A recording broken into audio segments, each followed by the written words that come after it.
এই শ্রাবণ মাসে এবছরে কিন্তু ৫টি সোমবার পড়েছে। আর ৫টি সোমবারে একটি একটি শস্য বাবা মহাদেবকে নিবেদন করতে হয়।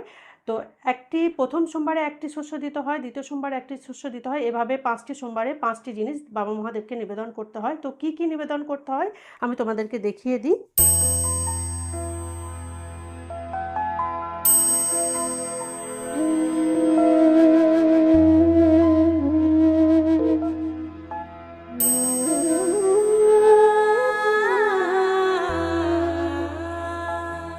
ॐ नमः शिवाय ॐ नमः शिवाय ॐ नमः शिवाय ॐ नमः शिवाय। আমার সকল দর্শক বন্ধুকে সুমনার ব্লগে অনেক অনেক স্বাগত জানিয়ে আজকের ভিডিওটি শুরু করছি। বন্ধুরা, হাতে আর মাত্র কটা দিন, সামনে আসছে শ্রাবণ মাস। আর শ্রাবণ মাস মানেই হলো দেবাদিদেব মহাদেবের প্রিয় মাস।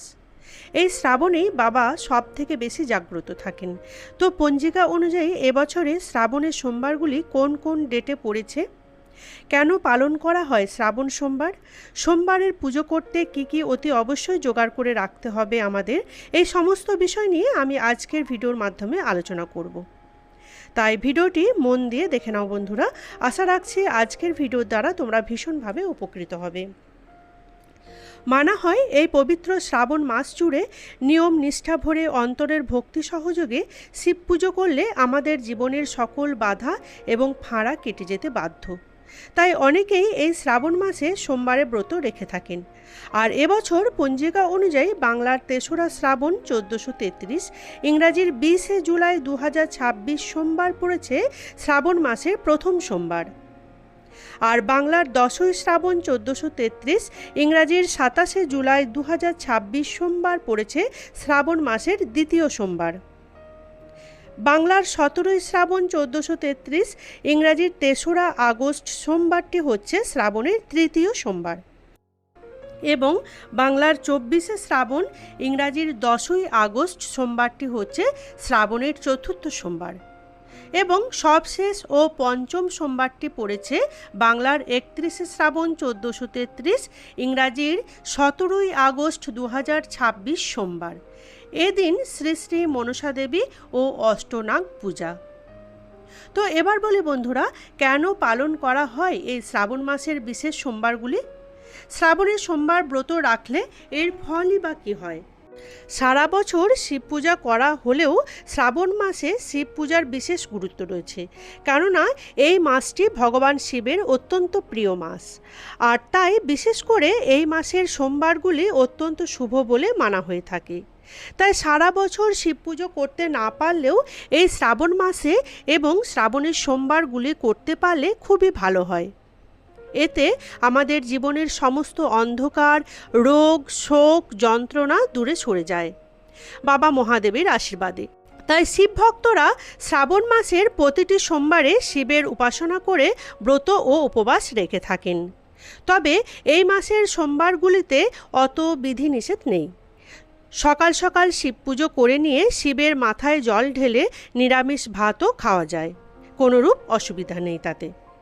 এই শ্রাবণ মাসে চারিদিক সবুজে ভরে থাকে, আর বর্ষার অবিশ্রান্ত ধারায় দেবাদিদেব মহাদেব সদাই জাগ্রত থাকেন। তাই এই মাসে সোমবারে ব্রত রাখলে শিবের প্রতি ভক্তি ও শ্রদ্ধা জানানো হয়।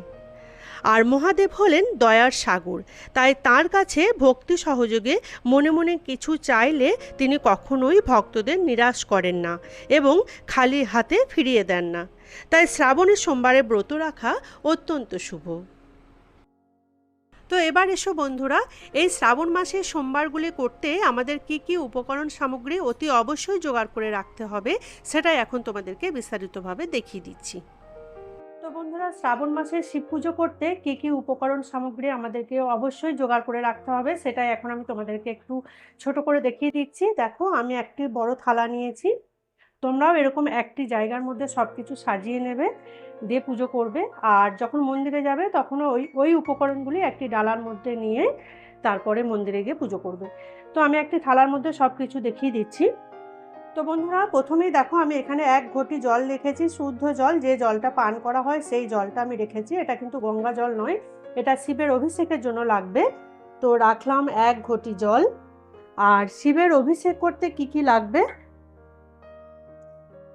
এখানে দেখো, যেহেতু আমি শ্রাবণ মাসের শিব পুজো দেখাচ্ছি, শ্রাবণ মাসের শিব পুজো অত বিধি নিষেধ নেই। তোমরা চাইলে পঞ্চামৃত বানিয়ে নিয়েও অভিষেক করাতে পারো, আর না পারলে শুধুমাত্র ঘি আর মধু মাখিয়ে কাঁচা দুধ দ্বারাও অভিষেক করানো যায়। তো আমি এখানে ঘি রেখেছি মধু, আর দেখো এখানে আছে কাঁচা দুধ। কাঁচা দুধ মানে যেটা গরুর দুধ, আবার প্যাকেট দুধও অনেকে নিতে পারো। কাঁচা গরুর দুধ হলেও খুব ভালো হয়, না হলে প্যাকেট দুধও নেওয়া যায়। তো রাখলাম কাঁচা দুধ। এরপর দেখো, স্নানের জলে যখন যে জলটা দ্বারা আমরা স্নান করাবো, সেই জলে কিছু উপকরণ সামগ্রী আমাদের মেশাতে হয়। মেশাতে পারলে খুবই ভালো হয়, না পারলে শুধু জল দ্বারাও অভিষেক করানো যায়, জলাভিষেক করানো যায়, কোনো অসুবিধা নেই। তো এখানে আমি রেখেছি অগরু, আর আছে গোলাপ জল। অগরুটা খুব ভালো, খুব সুন্দর সুগন্ধটা। এটা স্প্রে অগরু, যে কোনো দশকর্মা দোকানে তোমরা পেয়ে যাবে। তো আমি রাখলাম অগরু, গোলাপ জল, এগুলি আমি স্নানের জলে মিশিয়ে তারপর স্নান করাবো। আর এখানে দেখো, এখানে আছে ভস্ম। বাবা মহাদেবকে স্নানের আগে খুব ভালো করে ভস্ম লেপন করে দিতে হয়, তারপর বাবা মহাদেবের অভিষেক করানো হয়। যদি পারো জোগাড় করতে তাহলেই তোমরা জোগাড় করবে, না পারলে কোনো অসুবিধা নেই, শুধু জল দ্বারা অভিষেক করানো যায়। তো আমার কাছে ভস্মটা আছে বলে আমি নিয়ে এলাম। আমি ভালো করে অভিষেক করানোর আগে ভস্ম মাখিয়ে নেব। আর এখানে আছে দেখো একটি পৈতে, এই পৈতেটা স্নানাভিষেকের পরে পরিয়ে দেব বাবা মহাদেবকে। এখানে দেখো আছে অশ্বগন্ধা চন্দন। মহাদেবকে স্নানাভিষেকের পরে চন্দন লেপন করা খুব ভালো, চন্দন দ্বারা তিলক পরিয়ে দিতে হয়। তো অশ্বগন্ধা চন্দন থাকলে তোমরা অশ্বগন্ধা চন্দন দিয়েই তিলক করাবে, আর না পারলে যদি সাদা চন্দন থাকে সেই সাদা চন্দন দ্বারাও বাবা মহাদেবকে পরানো যায়, সাজানো যায়। তো এখানে দেখো আমি অশ্বগন্ধা চন্দন রেখেছি, আর এই চন্দনটাই এরকম দেখতে গুঁড়ো গুঁড়ো অবস্থায় থাকে। এটা আমি গঙ্গা জল দিয়ে ভালো করে গুলে নেব, তারপর বাবা মহাদেবকে পরাবো।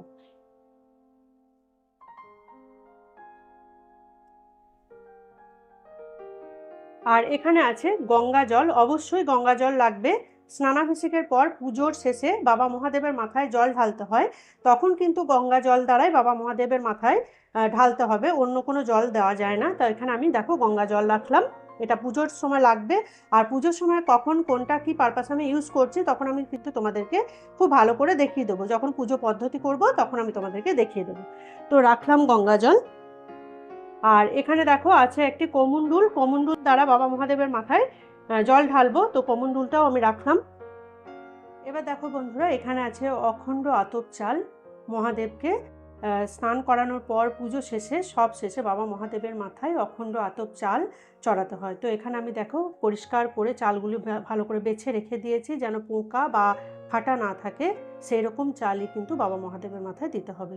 তো এখানে আমি অখণ্ড আতপ চাল রাখলাম।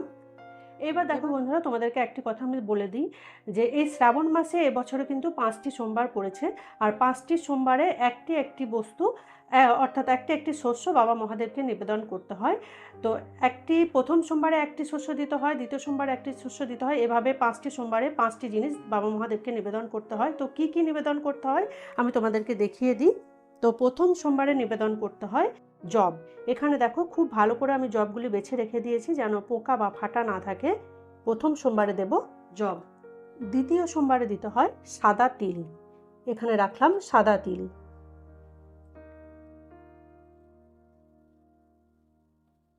আর তৃতীয় সোমবারে দিতে হয় সবুজ মুগ বা হারা মুগ যেটাকে বলা হয়, এই মুগ কলাই বাবা মহাদেবকে তৃতীয় সোমবারে নিবেদন করতে হয়। সব শেষ বা চতুর্থ সোমবারে নিবেদন করতে হয় গম, এখানে আমি গম রেখেছি, এটা আমি চতুর্থ সোমবারে নিবেদন করব। আর এবছর যেহেতু 5টি সোমবার পড়েছে, তো পঞ্চম সোমবারে বাবা মহাদেবকে ছাতু দিতে হয়। তো ছাতুটা ছোলার ছাতুও তোমরা দিতে পারো, অথবা জবের ছাতুও দিতে পারো। আমি এখানে জবের ছাতুই রেখেছি, খুব ভালো হয় যদি জবের ছাতুটাই পাওয়া যায়।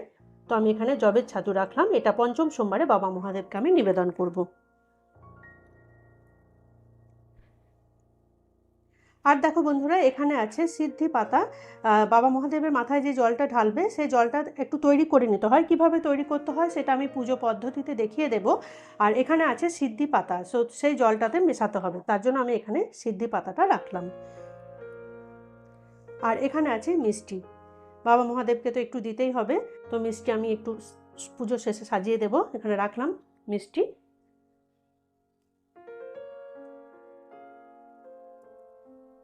আর এখানে আমি দেখো গোটা 3 ফল রেখেছি মহাদেবকে। 3 ফল, 5 ফল, 7 ফল, 9টি ফল, যে যটা খুশি ফল দিতে পারো। তো কিন্তু ফলগুলো অবশ্যই কিন্তু গোটা বা আস্ত ফলই দিতে হবে, একটি ফলও দেওয়া যায়। আমি এখানে 3টি ফল রেখেছি, মহাদেবকে আমি নিবেদন করব।